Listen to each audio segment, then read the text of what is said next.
Good morning and thank you for joining us for news updates at 10. My name is Tandi Wemzumara.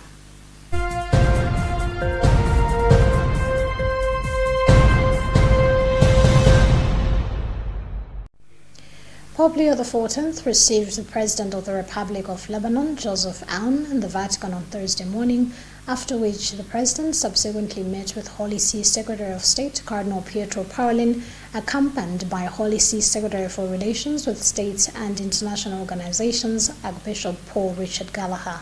According to a statement issued by the Holy See Press Office after the audience, the discussions at the Secretariat of State were cordial and focused essentially on the trilateral framework agreement signed by the United States, Israel, and Lebanon and intended to stabilize the southern borders of the Republic of Lebanon and to achieve a just and lasting peace.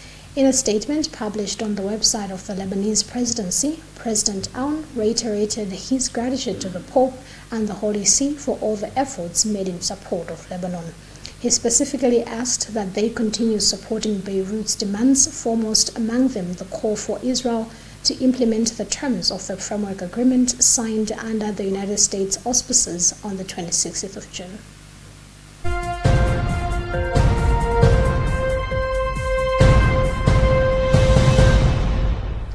The High Court in Lilongwe is this morning expected to deliver its ruling on the bail application by Center for Democracy and Economic Development Initiative Student Executive Director Sylvester Namiwa. Speaking in an interview with Luntha television on Thursday, Namiwa's lawyer Gift Mwenye said the defense had applied for bail and that the hearing is scheduled for 10 o'clock this morning. In his remarks, Mwenye expressed hope that the court would grant Namiwa bail, noting that the state did not oppose the bail application. Namiwa was arrested on the 30th of July 2026 and is facing charges of treason and publishing false news, likely to cause fear and alarm among the public.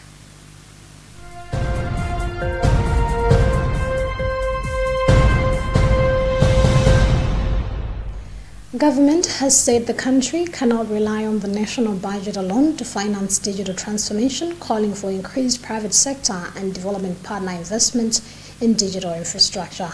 Speaking in Lilongwe on Thursday during the Digital Africa Summit, an event also featuring the launch of GSM's registry report driving digits transformation of the economy in Malawi, Minister of Finance and Economic Planning Joseph Mwanamveka said government will use public resources strategically to unlock private and development capital for investments in telecommunications, infrastructure, fiber networks, data centers, and digital platforms. In his remarks, Minister of Information Shadrack Namalomba said the country is making significant progress in digital infrastructure, outperforming the African average in some areas, while calling for greater investment in smartphones and digital literacy, improved internet penetration, and reduced digital taxes to make services more accessible and unlock development opportunities.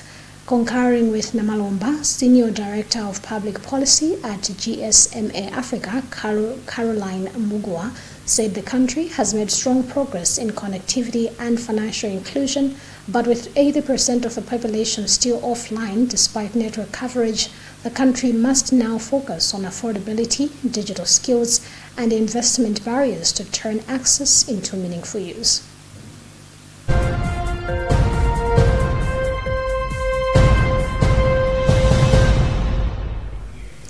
Health expert George Jobe has said the measles outbreak in Nsanje district is being driven by children missing routine vaccines, misinformation, and cross-border movement with Mozambique.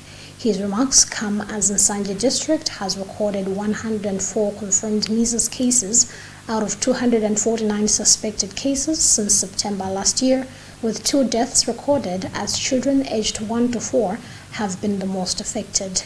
In an interview with Luntha television, Jobe said several factors are causing children to miss vaccines, including negative information about vaccines that spread during the COVID-19 period, where some parents were told vaccines would kill children or affect fertility. He also cited religious beliefs in some families that do not allow medication, including vaccines. Jobe has since urged the Ministry of Health to deepen engagement with neighboring countries to fight measles jointly, including checking vaccination status at entry points and vaccinating children in border areas.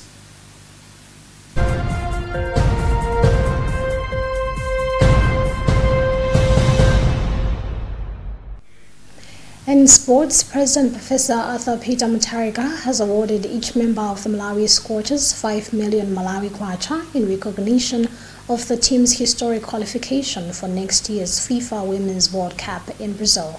The announcement was made by First Lady Madame Gertrude Mutharika during a luncheon she hosted for the Scorchers at Kamuzu Palace, where she pledged continued support for the team as it prepares for the global tournament.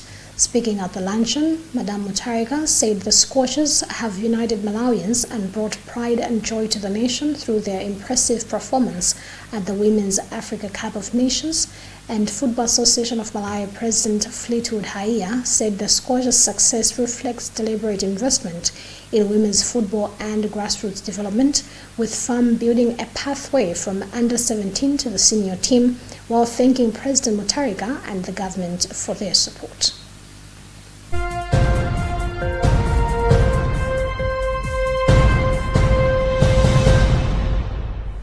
And in other news, a former Zambian minister was killed in last week's raid by security forces on a house linked to opposition leader Brian Mundubile, a day after the presidential election, the authorities have said. A police spokesman said Mutotwe Kafwaya was fatally wounded by law enforcement officers during what officials have described as an exchange of fire in a security operation in the capital Lusaka on Friday.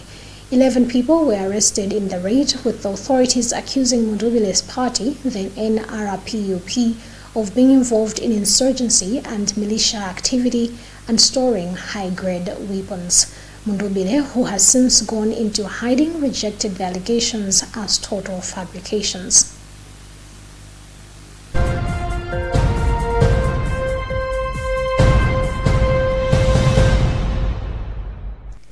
And that's about what we had time for in this edition of our news updates at 10. My name is Tandy Wemzumara. Good morning.